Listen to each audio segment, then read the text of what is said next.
요즘은 차라리 한국인이 되고 싶네요. 평생 독도와 국제법을 공부한 도쿄대 교수의 한마디가 일본을 발칵 뒤집어 놓았습니다. 그리고 이어진 폭탄 선언. 일본이 독도를 건드리면 대마도부터 잃습니다. 반도체, 조선, 배터리, 미국 경제부터 일본 경제에 이르기까지 핵심은 한국이 쥐고 있습니다. 도쿄대 교수가 내린 충격적인 결론.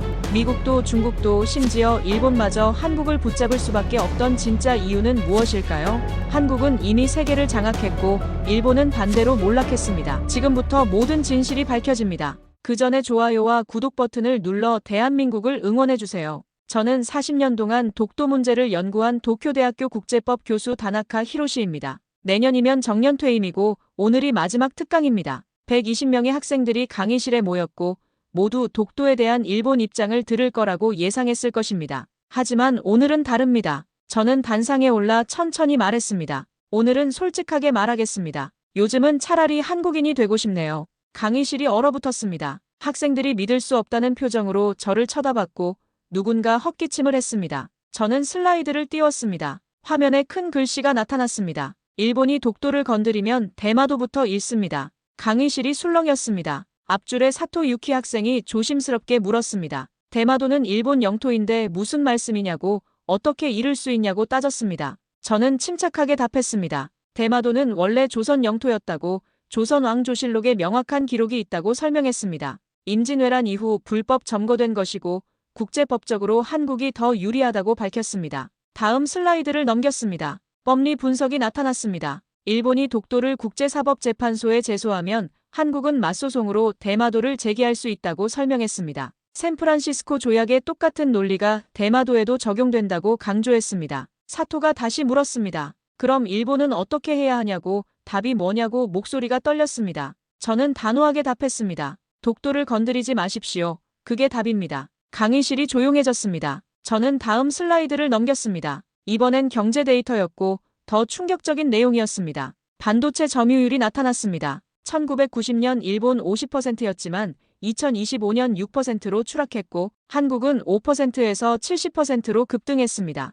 조선도 마찬가지였습니다. 1990년 일본 80%였지만 지금은 6%이고 한국이 78%를 차지합니다. 배터리는 한국이 80%를 장악했고 일본은 거의 제로입니다. LNG선은 더 극명했습니다. 한국이 전 세계 78%를 수주하고 일본은 6%에 불과하며 금액 차이가 70조 원이라고 설명했습니다. 사토가 중얼거렸습니다. 믿을 수 없다고, 일본이 그렇게 뒤처질 리 없다고 부정했습니다. 저는 그를 똑바로 보며 말했습니다. 믿기 어렵죠. 저도 처음엔 그랬습니다. 하지만 데이터는 거짓말하지 않습니다. 마지막 슬라이드를 띄웠습니다. 미국 경제의 30% 핵심 부품을 한국이 장악하고 있다는 내용이었습니다. 반도체, 배터리, 디스플레이 모두 한국 없이는 미국 경제가 돌아가지 않는다고 설명했습니다. 그래서 미국이 한국을 선택했다고, 핵잠수함 승인과 군함 정비를 한국에 맡겼다고 밝혔습니다. 일본이 아니라 한국을 택했다고 강조했습니다. 강의실이 숨소리조차 들리지 않을 만큼 조용해졌습니다. 저는 마지막 문장을 던졌습니다. 그래서 말한 겁니다. 요즘은 차라리 한국인이 되고 싶다고. 일본은 몰락했고 한국은 부상했습니다. 학생들은 아무 말도 하지 못했고 충격에 빠진 표정으로 화면만 응시했습니다. 학생들이 서서히 반응하기 시작했습니다. 뒷줄에 앉은 학생 하나가 손을 들었고 제가 허락하자 일어났습니다. 교수님 말씀이 과장된 거 아니냐고, 일본이 그렇게 약할 리 없다고 항의했습니다. 저는 고개를 저으며 다음 슬라이드를 띄웠습니다. 구체적인 기업 비교가 나타났습니다. 삼성전자 매출 300조 원, 소니 10조 원이라고 보여줬습니다. SK하이닉스 메모리 반도체 세계 2위, 일본 기업은 10위권 받기라고 설명했습니다. 현대중공업 수주 잔량 100조 원, 일본 조선소 전부 합쳐도 10조 원이라고 비교했습니다. 학생들 표정이 굳어졌습니다. 앞줄에 스즈키 아이 학생이 물었습니다. 어떻게 이렇게 됐냐고, 일본이 왜 이렇게 뒤처지게 됐냐고 질문했습니다. 저는 천천히 답했습니다. 일본은 1990년대에 멈췄다고, 과거의 성공에 안주했다고 지적했습니다. 반도체 기술을 발전시키지 않았고, 조선 산업을 방치했고, 새로운 산업에 투자하지 않았다고 설명했습니다. 반면 한국은 달렸다고, 쉬지 않고 도전했다고 강조했습니다. 삼성은 반도체에 수백조 원을 투자했고, 현대는 세계 최대 조선소를 건설했고 LG는 배터리 시장을 선점했다고 밝혔습니다. 결과는 명확하다고, 준비한 자가 이겼다고 못 박았습니다. 다음 슬라이드를 넘겼습니다. 이번엔 바다 이야기였습니다. 한국이 바다를 지배하고 있다는 내용이었고 학생들이 더욱 집중했습니다. 핵잠수함 건조 승인을 받았다고 세계에서 7번째 국가라고 설명했습니다. 영국, 미국, 러시아, 프랑스, 중국, 인도 다음이 한국이라고 나열했습니다. 일본은 명단에 없다고 신청했지만 거절당했다고 밝혔습니다. 사토가 얼굴이 붉어지며 항의했습니다. 그건 불공평하다고. 일본이 미국 동맹인데 왜 한국만 승인하냐고 따졌습니다. 저는 냉정하게 답했습니다. 기술 차이 때문이라고. 한국은 스스로 만들 수 있지만 일본은 기술 이전이 필요하다고 설명했습니다. 미국은 비용이 들지 않는 쪽을 선택했다고. 이게 현실이라고 강조했습니다. 다음 자료를 보여줬습니다. 한국 이지스함 사진이 나타났고 독자 개발했다고 설명했습니다. 일본도 이지스함이 있지만 미국 기술로 만든 거라고. 한국은 완전 국산이라고 비교했습니다. 잠수함도 마찬가지라고. 한국은 인도네시아에 수출까지 했다고 덧붙였습니다. 그리고 결정적인 슬라이드를 띄웠습니다. 중국이 두려워하는 나라는 일본이 아니라 한국입니다. 강의실이 술렁였습니다. 한 학생이 손을 들고 물었습니다. 그게 무슨 근거냐고. 중국이 왜 일본보다 한국을 더 두려워하냐고 반문했습니다. 저는 차근차근 설명했습니다. 한국 해군력이 일본을 추월했다고. 핵잠수함까지 보유하면 격차가 더 벌어진다고 분석했습니다. 한국은 서해와 동해를 동시에 관할할 수 있고 중국 해군 기지와도 가깝고 전략적 위치가 훨씬 유리하다고 설명했습니다. 게다가 한국은 반도체와 배터리로 중국 경제를 쥐고 있다고. 중국도 함부로 못한다고 강조했습니다. 일본은 어떠냐고. 경제도 약해지고 군사력도 정체됐다고 지적했습니다. 중국 입장에서 보면 일본은 미국 뒤에 숨은 나라지만 한국은 독자적으로 강한 나라라고 평가했습니다. 스즈키 학생이 조용히 말했습니다. 교수님 말씀이 맞는 것 같다고. 자기도 최근 한국 기술을 보고 놀랐다고 고백했습니다. 친구가 삼성 스마트폰 쓰는데 일본 제품보다 훨씬 좋다고. 한국 드라마도 전 세계에서 인기라고 덧붙였습니다. 하지만 사토는 여전히 받아들이지 못했습니다. 그래도 일본은 선진국이라고. 역사도 길고 문화도 우수하다고 주장했습니다. 저는 그를 보며 천천히 말했습니다. 과거의 영광으로는 미래를 살 수 없다고. 지금 현실을 봐야 한다고 조언했습니다. 일본이 변하지 않으면 더 뒤처질 거라고. 한국처럼 도전해야 한다고 강조했습니다. 그래서 제가 한국인이 되고 싶다고 말한 거라고. 한국의 도전 정신을 배우고 싶다고 밝혔습니다. 강의실이 조용해졌고 학생들은 깊은 생각에 빠진 표정이었습니다. 저는 다음 슬라이드를 띄웠습니다. 이번엔 일본 정치 이야기였습니다. 다카이치 사나의 총리 사진이 나타났고 학생들이 긴장했습니다. 최근 총리가 독도 발언을 했다고. 강경한 입장을 표명했다고 상기시켰습니다. 독도는 일본 고유 영토라고 주장했고 실효 지배를 강화하겠다고 선언했다고 설명했습니다. 저는 학생들에게 물었습니다. 이 발언이 왜 나왔을까요? 진짜 이유가 뭘까요? 여러 학생들이 손을 들었고 한 명을 지목했습니다. 한국을 압박하기 위해서라고. 영토 주권을 지키기 위해서라고 답했습니다. 저는 고개를 저었습니다. 틀렸다고. 진짜 이유는 국내 정치라고 밝혔습니다. 다카이치 총리 지지율이 떨어지고 있다고. 경제가 안 좋고 국민 불만이 크다고 설명했습니다. 그래서 감정 카드를 꺼낸 거라고. 독도 이슈로 국민 관심을 돌리려는 거라고 분석했습니다. 이건 정치적 계산이지 전략이 아니라고 못 박았습니다. 다음 슬라이드를 넘겼습니다. 다카이치 발언 후 국제 반응이 나타났습니다. 미국 국무부가 논평을 냈는데 내용이 차갑다고 보여줬습니다. 한일 관계 안정이 중요하다고. 양국이 대화로 풀라고. 미국은 중립이라고 밝혔다고 설명했습니다. 예전 같으면 일본 편을 들어줬지만 이제는 아니라고. 미국 태도가 변했다고 강조했습니다. 왜냐고 물으니 학생들이 조용했습니다. 저는 답했습니다. 한국이 미국에 더 중요해졌기 때문이라고. 반도체와 배터리 때문이라고 밝혔습니다. 미국 경제가 한국에 의존하고 있고 핵잠수함도 한국과 협력하고 있고 일본보다 한국이 전략적으로 가치 있다고 판단했다고 설명했습니다. 중국 반응도 보여줬습니다. 중국 외교부가 논평을 냈는데 일본을 비웃는 투라고 지적했습니다. 일본이 독도 이야기할 시간에 경제나 살리라고. 중국과 경쟁할 힘이나 키우라고 조롱했다고 전했습니다. 심지어 한국 기술이 일본보다 앞섰다고 인정하는 내용도 있었다고 밝혔습니다. 사토 학생이 얼굴이 붉어지며 항의했습니다. 중국이 감히 일본을 비웃다니. 이건 모욕이라고. 총리가 강하게 대응해야 한다고 주장했습니다. 저는 침착하게 물었습니다. 어떻게 대응하겠습니까? 중국과 싸우겠습니까? 한국과도 동시에 싸우겠습니까? 사토가 말을 잇지 못했습니다. 저는 계속했습니다. 지금 일본 상황을 보십시오. 중국은 군사적으로 팽창하고 있고 북한은 핵무기를 개발하고 있고 러시아는 위협하고 있다고 나열했습니다. 이런 상황에서 한국과 싸우는 게 현명합니까? 오히려 한국과 협력해야 하지 않습니까? 미국도 그렇게 생각하고 있다고 한미일 삼각 안보 체제를 강조하고 있다고 설명했습니다. 그런데 독도 이슈로 한국을 자극하면 어떻게 됩니까? 협력이 깨지고 일본만 고립된다고 경고했습니다. 다음 슬라이드를 띄웠습니다. 일본 여론조사 결과가 나타났습니다. 놀랍게도 젊은 세대는 다카이치 독도 발언을 부정적으로 본다는 내용이었습니다. 20대 60%가 불필요한 갈등이라고 답했고 한국과 협력해야 한다는 의견이 55%였다고 보여줬습니다. 오히려 50대 이상 고령층이 강경 입장을 지지한다고 세대 차이가 명확하다고 지적했습니다. 스즈키 학생이 손을 들었습니다. 자기 친구들도 그렇다고 독도보다 경제가 중요하다고 생각한다고 고백했습니다. 한국 기술을 배워야 한다는 의견도 많고 감정으로 싸우는 건 시대착 오적이라고 말한다고 전했습니다. 저는 고개를 끄덕였습니다. 젊은 세대가 현실을 본다고 감정이 아니라 이성으로 판단한다고 평가했습니다. 일본 미래는 이 젊은이들에게 달렸다고 과거에 집착하지 말고 미래를 봐야 한다고 강조했습니다. 마지막 슬라이드를 띄웠습니다. 큰 글씨로 질문이 나타났습니다. 일본은 명운이 걸린 선택을 해야 합니다. 감정인가 전략인가? 저는 학생들을 둘러보며 말했습니다. 독도 이슈는 감정입니다. 중국 견제는 전략입니다. 지금 일본에 필요한 건 전략이라고 강조했습니다. 한국과 협력해서 중국을 견제하고 미국과 함께 안보를 강화하고 경제를 살려야 한다고 주장했습니다. 독도 때문에 이 모든 걸 포기할 겁니까?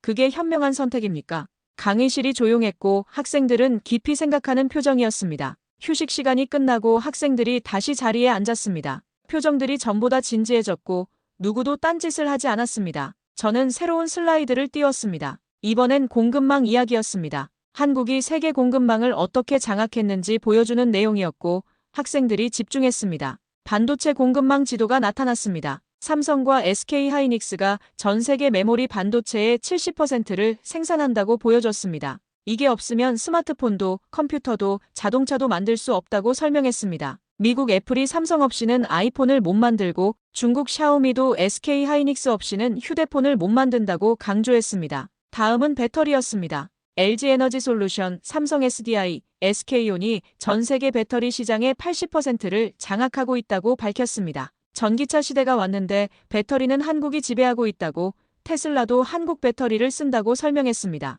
일본은 어떠냐고 물었습니다. 파나소닉이 있지만 점유율이 10%도 안 되고 기술 격차가 3년 이상 벌어졌다고 지적했습니다. 조선은 더 극명했습니다. LNG선 건조 능력을 비교하는 그래프를 보여줬습니다. 한국 78%, 중국 16%, 일본 6%라고 나타났습니다. 특히 LNG선은 초고난도 기술이 필요한데 한국이 독점하다시피 한다고 설명했습니다. 일본 조선소들은 대부분 문을 닫았고 살아남은 곳도 적자라고 밝혔습니다. 사토 학생이 또 항의했습니다. 일본도 예전엔 조선 강국이었다고 왜 이렇게 됐냐고 분통을 터뜨렸습니다. 저는 냉정하게 답했습니다. 투자를 멈췄기 때문이라고. 한국은 계속 투자했지만 일본은 비용 절감만 생각했다고 지적했습니다. 현대중공업은 세계 최대 조선소를 만들었지만 일본은 기존 설비만 유지했다고 비교했습니다. 결과는 명확하다고. 준비한 자가 시장을 가져갔다고 못 박았습니다. 다음 슬라이드는 더 충격적이었습니다. 군사기술 협력 내용이었습니다. 미국이 한국 조선소에 핵잠수함 정비를 맡긴다는 내용이 나타났고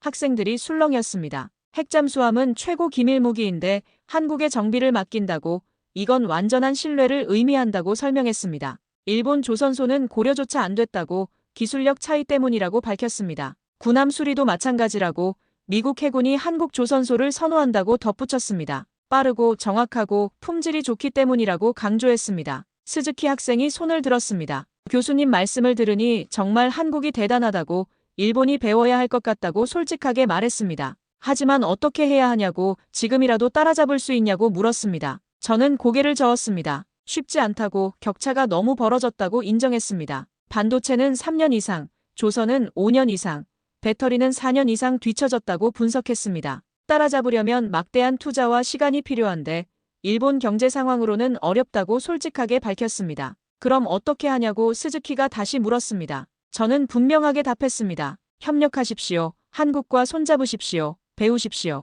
자존심 버리고 현실을 인정하고 협력하는 게 일본이 살 길이라고 조언했습니다. 독도 이슈로 한국과 싸우는 건 어리석다고 오히려 한국 기술을 배우고 공동 개발하는 게 현명하다고 강조했습니다. 마지막 슬라이드를 띄웠습니다. 질문이 나타났습니다. 일본은 독도를 택할 것인가, 미래를 택할 것인가? 저는 학생들을 보며 말했습니다. 독도를 선택하면 한국과 관계가 나빠지고 미국도 불편해하고 경제 협력도 어렵고 중국 견제도 실패한다고 나열했습니다. 미래를 선택하면 한국과 협력하고 기술을 배우고 함께 성장하고 동북아 평화도 지킬 수 있다고 설명했습니다. 어느 쪽이 현명합니까? 여러분이 판단하십시오. 사토가 조용히 고개를 숙였습니다. 더 이상 반박하지 않았고 생각에 잠긴 표정이었습니다. 강의실 분위기가 완전히 바뀌었고 학생들은 진지하게 받아들이고 있었습니다. 저는 다음 내용으로 넘어가려 했지만 한 학생이 손을 들었습니다. 교수님은 정말 한국인이 되고 싶으시냐고, 일본을 포기하시는 거냐고 조심스럽게 물었습니다.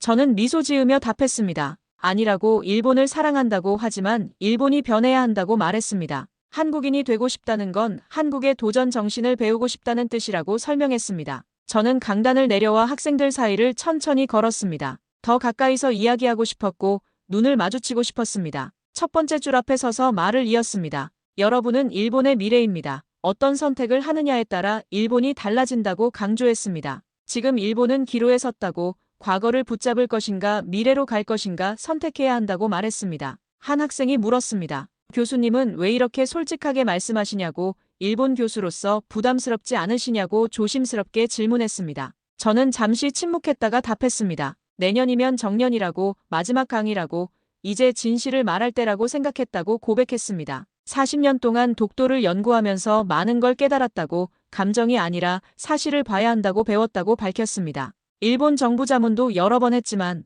제 의견은 받아들여지지 않았다고, 정치인들은 진실보다 표를 원했다고 쓴웃음 지었습니다. 그래서 학생들에게라도 진실을 전하고 싶었다고, 젊은 세대가 현명하게 판단하기를 바란다고 말했습니다. 다시 강단으로 올라가 새 슬라이드를 띄웠습니다. 이번엔 대마도 이야기였습니다. 학생들이 긴장하며 화면을 봤습니다. 대마도 지도가 나타났고 부산에서 50km밖에 안 떨어져 있다고 보여줬습니다. 오키나와에서 도쿄까지 거리보다 부산에서 대마도가 더 가깝다고 비교했습니다. 역사 기록을 보여줬습니다. 조선왕조실록에 대마도는 조선 땅이라는 기록이 여러 차례 나온다고 설명했습니다. 세종대왕이 대마도를 정벌했고 조선 관리가 파견됐고 조선법이 적용됐다고 나열했습니다. 임진왜란 이후 혼란기에 일본이 시료 지배하게 됐지만 법적 근거는 약하다고 지적했습니다. 사토가 다시 손을 들었습니다. 하지만 지금은 일본이 수백 년 동안 지배했다고, 국제법상 일본 땅 아니냐고 항변했습니다. 저는 고개를 끄덕였습니다. 맞다고, 현재 시료 지배는 일본이 하고 있다고 인정했습니다. 하지만 일본이 독도를 국제사법재판소에 제소하면 어떻게 되겠냐고 되물었습니다. 한국은 맞소송으로 대마도를 제기할 수 있다고, 역사적 근거는 오히려 대마도가 더 명확하다고 설명했습니다. 샌프란시스코 조약도 애매하다고, 대마도 귀속을 명확히 하지 않았다고 지적했습니다. 국제재판소에서 따지면 일본이 불리할 수 있다고, 그래서 조용히 있는 게 일본의 이득이라고 못 박았습니다. 독도를 건드리면 대마도를 잃을 수 있다는 말이 이런 뜻이라고 강조했습니다. 스즈키가 물었습니다. 그럼 한국은 정말 대마도를 요구할 의향이 있냐고, 실제로 그럴 가능성이 있냐고 질문했습니다. 저는 조심스럽게 답했습니다. 한국 정부는 공식적으로 요구하지 않는다고, 현실적으로 어렵다는 걸 안다고 설명했습니다. 하지만 일본이 독도 이슈를 계속 자극하면 한국 여론이 바뀔 수 있다고 경고했습니다. 한국 국민들도 감정이 있고 억울함이 쌓이면 대마도 반환 운동이 커질 수 있다고 우려를 표했습니다. 그렇게 되면 한일 관계는 돌이킬 수 없이 나빠진다고, 양국 모두에게 불행이라고 강조했습니다. 다음 슬라이드를 띄웠습니다. 최악의 시나리오가 나타났습니다. 일본이 독도 이슈를 계속 밀어붙이면 어떻게 되는지 보여주는 내용이었습니다. 한국과 관계 악화, 미국 불편, 중국 비웃음, 경제 협력 중단, 안보 협력 약화, 일본 고립이라고 나열했습니다. 그리고 최악은 대마도 이슈 제기라고, 일본이 감당할 수 없는 상황이 된다고 경고했습니다. 반대로 협력 시나리오도 보여줬습니다. 독도 이슈 자제, 한국과 경제 협력 강화, 기술 교류, 공동 개발, 한미일 안보 협력, 중국 견제 성공이라고 긍정적인 결과들을 나열했습니다. 어느 쪽이 일본 국익에 부합하는지 명확하다고 강조했습니다. 한 학생이 손을 들었습니다. 그럼 일본 정부는 왜 계속 독도 이슈를 제기하냐고, 국익에 안 맞는데 왜 그러냐고 물었습니다. 저는 솔직하게 답했습니다. 정치인들은 장기적 국익보다 단기적 지지율을 본다고, 독도 이슈는 보수층에게 인기가 있다고 설명했습니다. 선거 때마다 독도 카드를 꺼내면 표를 얻을 수 있다고, 그래서 반복한다고 지적했습니다. 하지만 이건 일본을 망치는 길이라고 젊은 세대가 깨어나야 한다고 촉구했습니다. 강의실이 숙연해졌고 학생들은 깊이 생각하는 표정이었습니다. 쉬는 시간 없이 강의가 계속됐습니다. 학생들은 아무도 자리를 뜨지 않았고 모두 집중하고 있었습니다. 저는 새로운 주제로 넘어갔습니다. 이번엔 일본이 치러야 할 때가 이야기였습니다. 슬라이드에 제목이 나타났습니다. 독도 집착의 대가 일본이 잃는 것들. 첫 번째 항목이 나타났습니다. 한국 관광객 감소라고 적혀 있었고 구체적인 수치를 보여줬습니다. 독도 이슈가 불거질 때마다 한국 관광객이 30%씩 줄어든다고 설명했습니다. 한국인들은 일본 관광 1위 국가인데 이들이 오지 않으면 일본 관광 산업이 타격받는다고 지적했습니다. 작년 한 해 한국 관광객이 일본에서 쓴 돈이 5조 원이라고 이게 줄어든다는 건 지역 경제가 무너진다는 뜻이라고 강조했습니다. 두 번째 항목이 나타났습니다. 경제 협력 중단이었습니다. 한일 기업들이 협력해서 만드는 제품이 많은데 관계가 나빠지면 이게 끊긴다고 설명했습니다. 반도체 소재 수출 규제 때를 예로 들었습니다. 일본이 한국의 반도체 소재 수출을 막았지만 결과는 어땠냐고 물었습니다. 한국은 3년 만에 국산화에 성공했고 일본 기업들은 시장을 잃었고 지금도 회복 못하고 있다고 밝혔습니다. 자충수였다고 한국 기술력을 과소평가한 대가라고 지적했습니다. 세 번째는 미국과의 관계였습니다. 미국은 한일 협력을 원하는데 일본이 독도 이슈로 계속 갈등을 만들면 미국이 불편해한다고 설명했습니다. 미국 입장에서는 한국과 일본이 싸우는 건 시간 낭비고 중국 견제에 방해된다고 생각한다고 분석했습니다. 결국 미국이 한국 편을 더 들게 되고 일본은 소외된다고 경고했습니다. 네 번째는 국제 이미지였습니다. 일본이 독도 이슈를 계속 제기하면 국제사회에서 과거 제국주의를 청산하지 못한 나라로 비춰진다고 지적했습니다. 영토 분쟁을 일으키는 공격적인 국가로 인식되고 평화국가 이미지가 손상된다고 설명했습니다. 한국은 오히려 피해자로 인식되고 국제 여론이 한국 편이 된다고 분석했습니다. 학생 하나가 손을 들었습니다. 교수님 말씀대로라면 일본이 손해만 보는데 왜 정부는 계속 독도 이슈를 제기하냐고 이해가 안 된다고 말했습니다. 저는 한숨을 쉬며 답했습니다. 정치인들은 장기적 손해보다 당장의 지지율이 중요하기 때문이라고 설명했습니다. 독도 발언 한 번 하면 보수층 지지율이 올라가고 그게 선거에 도움이 된다고 말했습니다. 하지만 국가 전체로 보면 엄청난 손해라고 이게 포퓰리즘의 문제라고 지적했습니다. 다음 슬라이드를 띄웠습니다. 반대로 한국이 얻는 것들을 보여줬습니다. 한국은 독도 이슈로 국민 결속이 강화되고 국제사회에서 피해자 이미지를 얻고 일본과의 협상에서 도덕적 우위를 점한다고 나열했습니다. 게다가 기술 독립을 이루는 계기가 되고 자립심이 강해지고 결과적으로 더 강한 나라가 된다고 분석했습니다.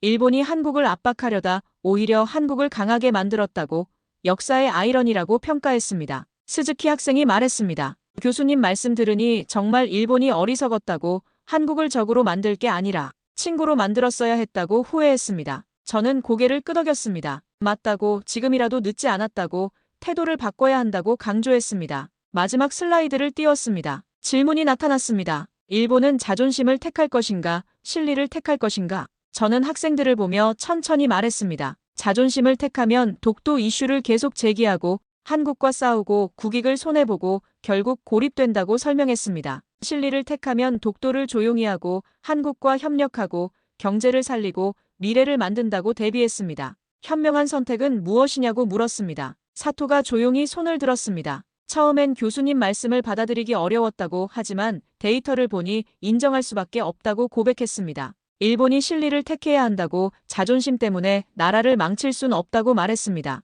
다른 학생들도 고개를 끄덕였습니다. 분위기가 완전히 바뀌었고 학생들은 현실을 받아들이기 시작했습니다. 저는 마지막으로 말했습니다. 여러분이 일본의 미래라고 현명한 판단을 해달라고 감정이 아니라 이성으로 생각해달라고 당부했습니다. 한국은 적이 아니라 배워야 할 나라라고 독도보다 미래가 중요하다고 강조했습니다. 강의실이 조용했지만 무게감이 느껴졌습니다. 저는 잠시 물을 마시고 학생들을 둘러봤습니다. 모두 진지한 표정이었고 누구도 딴청을 피우지 않았습니다. 마지막 주제로 넘어갈 시간이었습니다. 슬라이드를 띄웠습니다. 제목이 나타났습니다. 진실 일본 정부가 숨기는 것. 학생들이 긴장하며 화면을 봤습니다. 저는 천천히 말을 시작했습니다. 사실 일본 정부도 안다고 독도 문제가 불리하다는 걸 안다고 밝혔습니다. 내부 보고서들을 보면 명확하다고 국제법적으로 일본이 유리하지 않다는 분석이 여러 차례 나왔다고 고백했습니다. 제가 자문했을 때도 솔직하게 보고했다고 하지만 정치인들은 듣지 않았다고 말했습니다.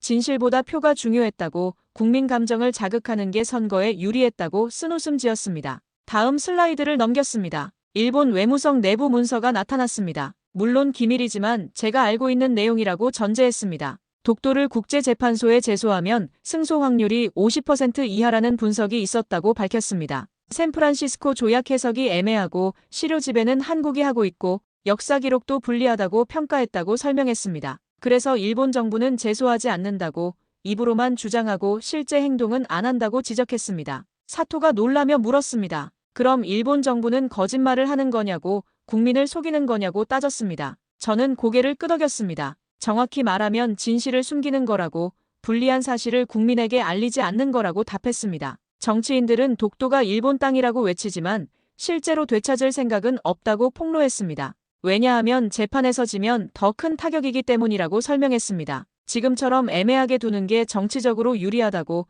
선거 때마다 카드로 쓸 수 있다고 분석했습니다. 스즈키가 분노하며 말했습니다. 그럼 국민을 이용하는 거 아니냐고, 정치 도구로 쓰는 거 아니냐고 목소리를 높였습니다. 저는 슬프게 답했습니다. 맞다고, 그게 현실이라고, 그래서 제가 이렇게 말하는 거라고 밝혔습니다. 학생들이 진실을 알아야 한다고, 속지 말아야 한다고 강조했습니다. 다음 슬라이드를 띄웠습니다. 한국의 대응 전략이 나타났습니다. 한국은 똑똑하게 대응하고 있다고 설명했습니다. 독도 이슈에 감정적으로 반응하지 않고 시료 지배를 강화하고 국제사회에 홍보하고 동시에 기술과 경제로 일본을 압도한다고 분석했습니다. 독도로 싸우지 않고 기술로 이긴다고, 이게 전략이라고 평가했습니다. 반도체, 조선, 배터리로 세계를 장악하면 독도는 자연스럽게 인정받는다고 설명했습니다. 실제로 국제사회는 한국 편이라고, 경제력이 강한 나라를 지지한다고 강조했습니다. 한 학생이 물었습니다. 그럼 일본은 완전히 졌다는 말씀이냐고, 희망이 없냐고 절망적으로 질문했습니다.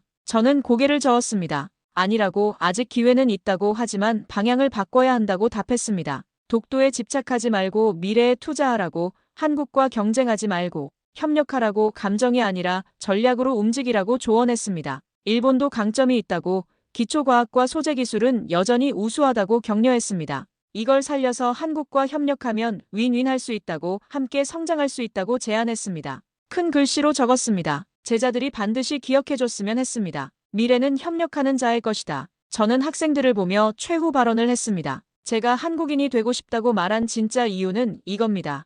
한국의 미래, 지향적 태도를 배우고 싶다는 겁니다. 과거에 집착하지 않고 기술에 투자하고 끊임없이 도전하고 세계를 향해 나아가는 정신을 배우고 싶다고 고백했습니다. 일본도 그래야 한다고, 과거의 영광을 붙잡지 말고 미래를 만들어야 한다고 촉구했습니다. 독도는 과거지만 반도체는 미래라고, 대마도는 역사지만 협력은 현실이라고 대비했습니다. 여러분이 선택하십시오.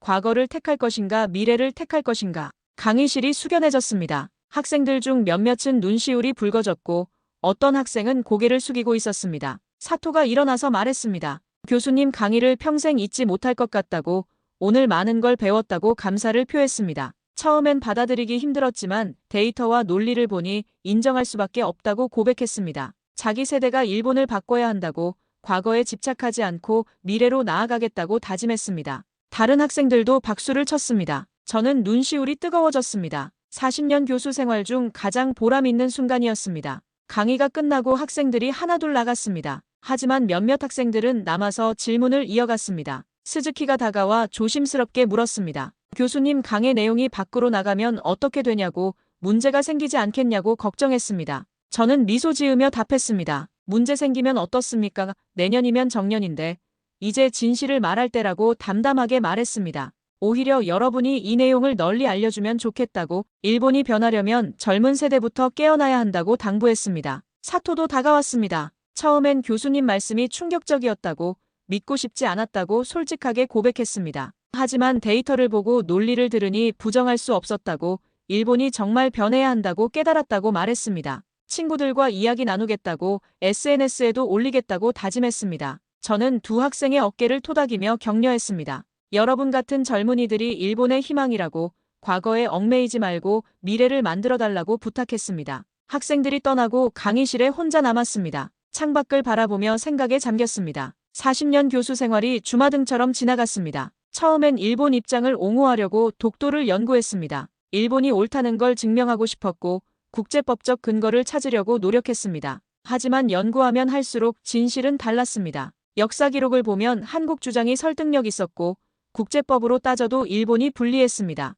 인정하기 싫었지만 사실은 사실이었습니다. 그리고 한국을 보면서 더 많은 걸 깨달았습니다. 한국은 과거에 집착하지 않고 미래를 만들고 있었습니다. 독도 문제로 감정 소모하지 않고 기술과 경제로 세계를 장악하고 있었습니다. 반도체, 조선, 배터리로 승부했고 결과는 명확했습니다. 반면 일본은 어떻습니까? 과거의 영광을 붙잡고 독도 이슈로 국민 감정을 자극하고 정작 미래 투자는 소홀했습니다. 산업은 쇠퇴하고 기술은 뒤처지고 경쟁력은 약해졌습니다. 이게 현실입니다. 그래서 말했습니다. 요즘은 차라리 한국인이 되고 싶다고. 일본인으로서 부끄러운 말이지만 진실입니다. 한국의 도전 정신을 배우고 싶고 미래 지향적 태도를 본받고 싶고 끊임없이 혁신하는 문화를 담고 싶습니다. 문득 휴대폰이 울렸습니다. 지인 교수로부터 메시지가 왔습니다. 오늘 강의 소문이 벌써 퍼졌다고 학생들이 SNS에 올렸다고 조심하라고 충고했습니다. 저는 웃으며 답장했습니다. 괜찮다고 진실을 말한 것뿐이라고 두렵지 않다고 보냈습니다. 집으로 가는 길에 생각했습니다. 앞으로 어떻게 될까? 비난받을까? 매국노라고 욕먹을까? 하지만 후회하지 않습니다. 학생들에게 진실을 전했고 젊은 세대가 깨어나는 계기를 만들었습니다. 일본이 변하려면 누군가는 불편한 진실을 말해야 합니다. 제가 그 역할을 했습니다. 지금 여러분께 말씀드립니다. 독도는 영토 문제가 아닙니다. 과거와 미래의 선택 문제입니다. 일본이 독도에 집착하면 대마도를 잃을 수도 있고 한국과의 관계를 잃고 미래를 잃습니다. 반대로 협력을 선택하면 함께 성장하고 기술을 나누고 동북아 평화를 만듭니다. 한국은 이미 선택했습니다. 기술과 미래를 택했고 결과는 세계 70% 점유율입니다. 반도체, 조선, 배터리, 바다를 지배하는 나라가 됐습니다. 중국이 두려워하는 나라는 일본이 아니라 한국입니다. 미국이 신뢰하는 파트너도 한국입니다. 이제 일본 차례입니다. 감정을 택할 것인가, 전략을 택할 것인가, 과거를 붙잡을 것인가, 미래로 갈 것인가. 선택은 여러분 몫입니다. 저는 이미 선택했습니다. 미래를 택했고 협력을 택했고 진실을 택했습니다. 그래서 말합니다. 요즘은 차라리 한국인이 되고 싶습니다. 한국처럼 도전하고 한국처럼 혁신하고 한국처럼 미래를 만들고 싶습니다. 이 이야기가 도움이 되셨다면 구독과 좋아요, 그리고 대한민국 파이팅 댓글로 한국을 응원해주세요. 진짜 이야기를 매일 전해드리겠습니다.